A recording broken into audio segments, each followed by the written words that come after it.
Hello there. The purpose of this video is to help you make corrections on your week 4 FRQ. Once again, you guys did very well.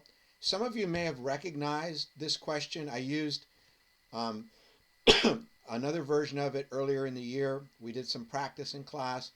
This question was used on the AP exam in 2019, so just last year. But I did change it up some, and it was worth 10 points. So those of you that are tuning in and you saw your grade, you saw that you got a grade out of 10 points. That's because A and B both had 2 parts, so I divided that into 2 points. Question A, for example, asks you to name both of the independent variables. Most of you got this correct. The 2 independent variables being studied are wearing a mask or not, and being alone or in a group. Those are the 2 independent variables. Wearing a mask or not, or being in a group or not. Some of you are still thinking that people are variables, right? Some of you, when I ask you what's the independent variable, you say the kids who or the people who. No, people are not variables. Variables are circumstances, stimuli that are manipulated. An independent variable is manipulated. In this case, the psychologist was checking to see, does wearing a mask cause a change in behavior? And also, does being in a group cause a change? That's what an independent variable is, something that causes a change. B also had 2 parts, so it was a 2-point question. Most of you got this one correct. The psychologist had a hypothesis that children would steal more candy wearing a mask. This was supported by the data. The data showed that more children stole candy when they were wearing masks than when they weren't. But the psychologist also had a hypothesis that children would steal more candy when they were alone. This turned out not to be the case. So this hypothesis was not supported by the data. Children actually stole more candy when they were in a group. C, the question is, why can this psychologist not generalize this study to all children? And the answer is because she did not use a random sample of kids in her study. So she can't generalize to the larger population. Some of you still confuse random sample with random assignment, right? This is not an experiment, which we're going to get to next, right? This was just a research study, and so she studied whoever came to her door. So her sample was not chosen randomly. So she can only tell you about the kids in her neighborhood. She can't tell you about all children because she didn't have a random sample of children.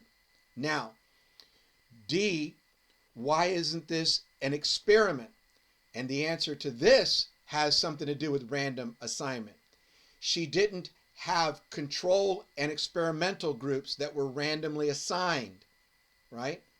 She didn't randomly assign kids to wear a mask or not wear a mask, and she didn't randomly assign kids to be in a group and be alone. All she did was observe the kids, whether or not they were wearing masks, whether or not they were alone. She didn't control, right? So the reason this is not an experiment is because she didn't have a control and experimental groups that were chosen by random assignment. Finally, that takes us to E, all right? The id, right? As you hopefully saw in this week's review, the id is Sigmund Freud's idea that we are born with this pleasure principle, this desire to do whatever is pleasing, whatever meets our immediate needs. And when we're children, that's all we are, that's all we know. But even as adults, it's always with us. So how would the id affect the children? The id would be urging them to eat the candy because it would be pleasurable, the pleasure principle. How about the prefrontal cortex? The key words I was looking for here was decision making. Should I take the candy? Where should I go to get candy? these kinds of higher level thinking, right? Some of you got the prefrontal cortex confused with morality.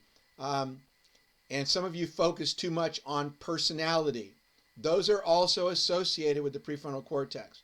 But the main way that the prefrontal cortex would affect a kid on a hunt for candy was making decisions, how much candy to take, where to go get candy. That's the kind of thinking we do in the prefrontal cortex.